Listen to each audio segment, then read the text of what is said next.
I'm Damon Clark. I'm the Life Safety Systems Lead for the district.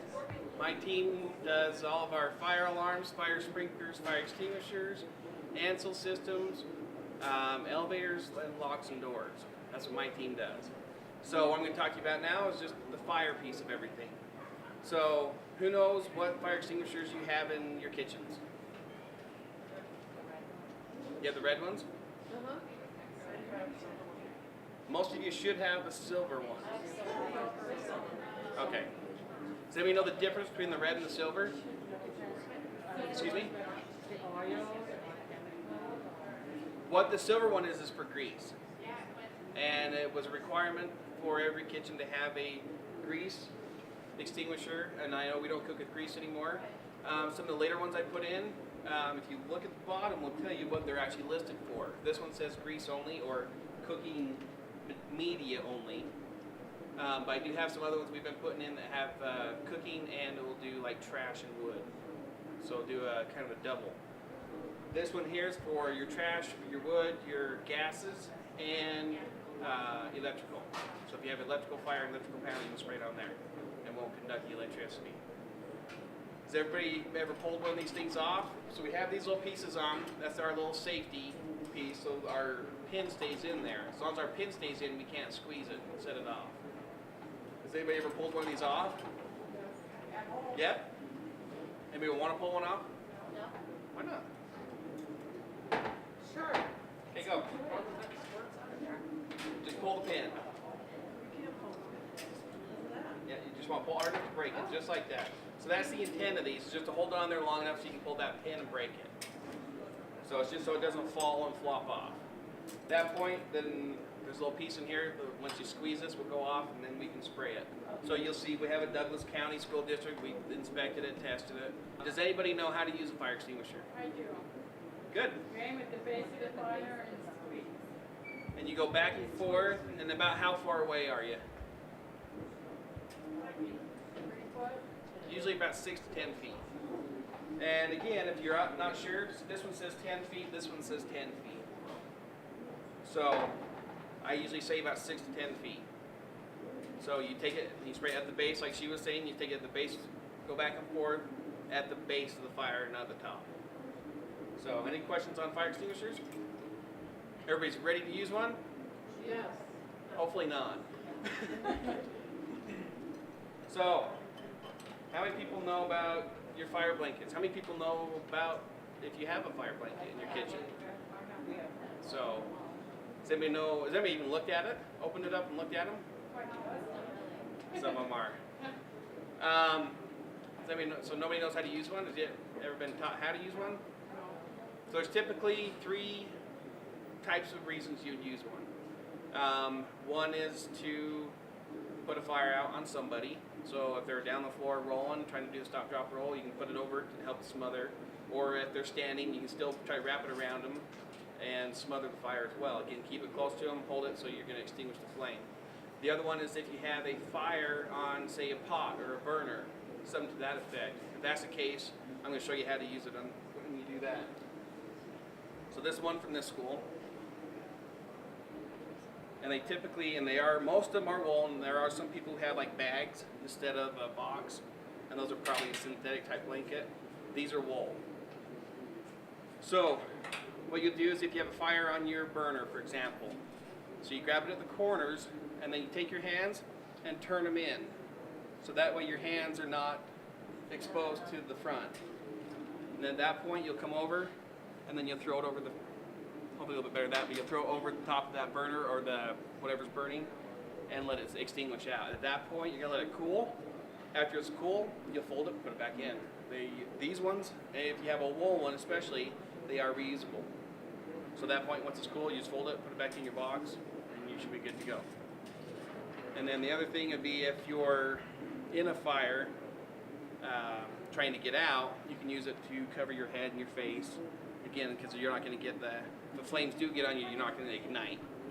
So back here is the fire blanket cabinet. If anybody wants to come and see. This is a bigger one that I usually see. Usually what I see is on a little bit more narrow, about the same height. It's usually a little bit narrow, maybe a little bit longer. And then in some cases you do have a bag that says fire blanket on them. That if it's in a bag, it's probably instead of the wool, it's probably like a synthetic blend type. It'll be used in the same way, just different types of blankets. The other thing I'm going to talk about is storage. One thing I see a lot in kitchens is making sure that our panels, you usually have those, 1 to 2 electrical panels on your walls. We need to make sure that those are not blocked. I have gone to a school where I'm trying to turn freezers back on.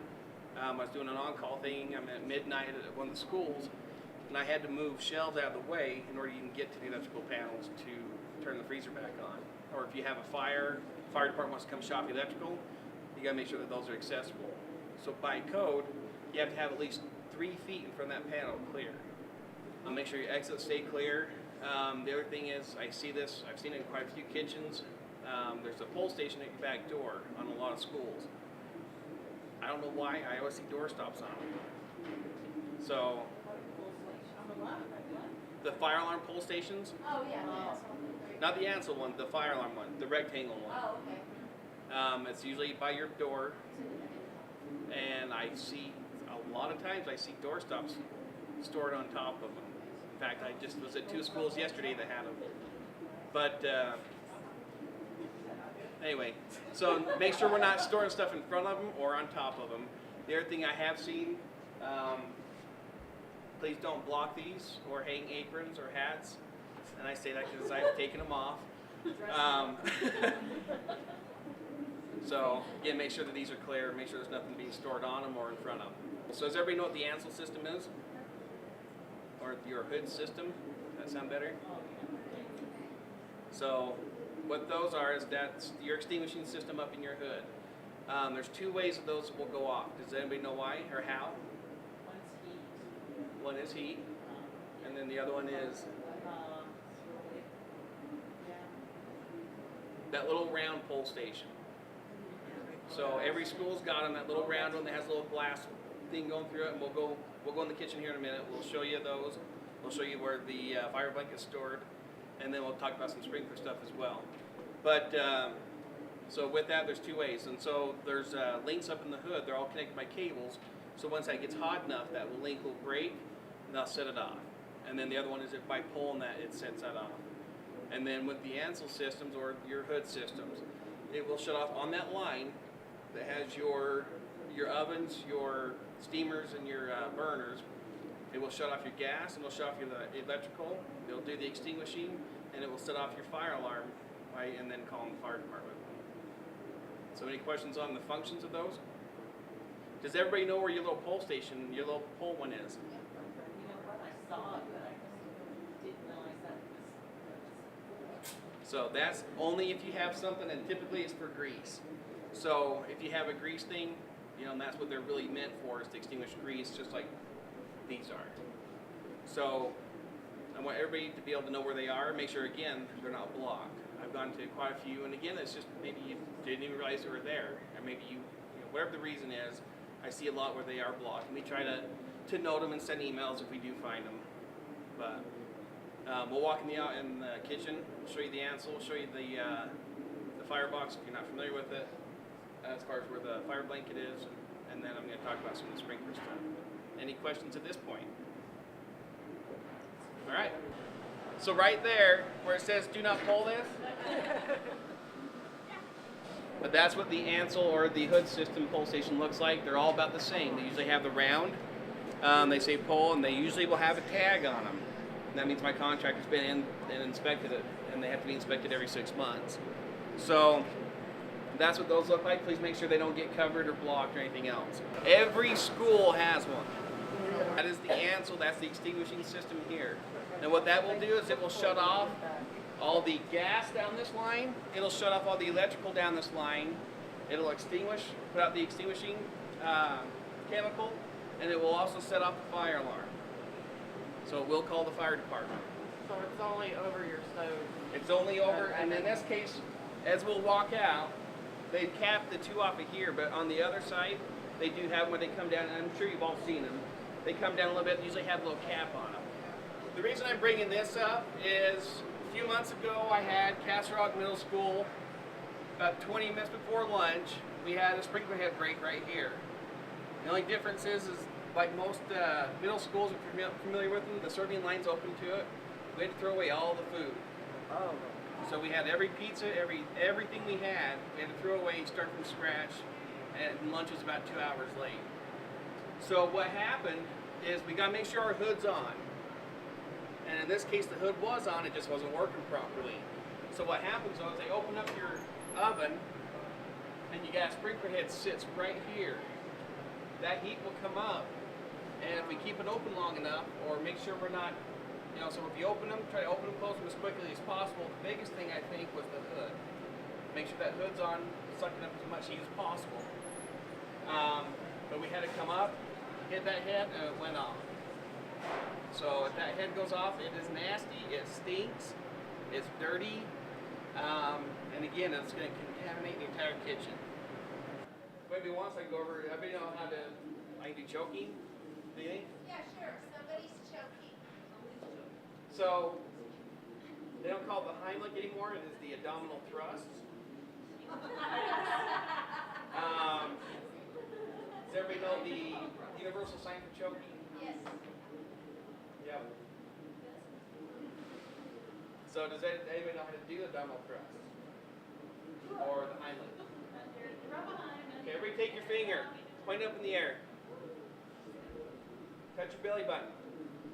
Take your other hand, put it right above that. That's where you want to be.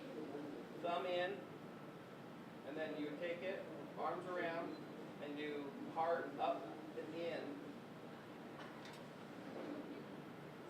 So, and then the best way, does everybody want to be a volunteer? Usually it's, I have one guy I can be a volunteer on. If you're not comfortable, that's fine. So,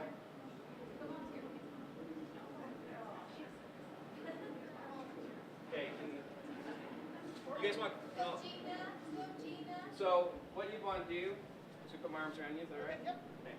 So when you're doing it, if you want to, I don't know if you guys can see, the best way to do it is if you put your legs in between, and then kind of make a stance this way. Why would you do that?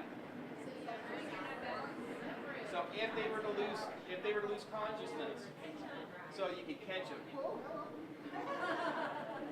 So you have some leverage here if that were to happen. So this way, you can do it. You're still in the stance, but if they were to lose consciousness, whatever else, you're not going to just drop them. They can lean against you. You can try to bring them down. And then, thank you.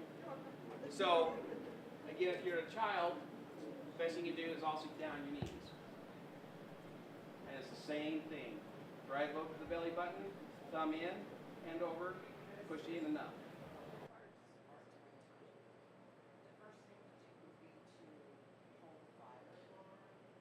I would definitely pull the fire alarm if it's enough.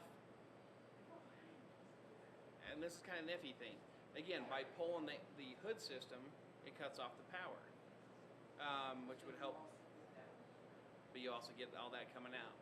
And it costs me right about, what was the last one? $700 to replace it.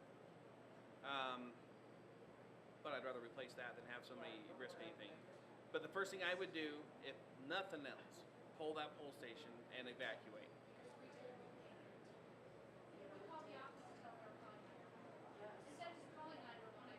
I wouldn't even call 911. Pull that pull station, it'll call 911 for you.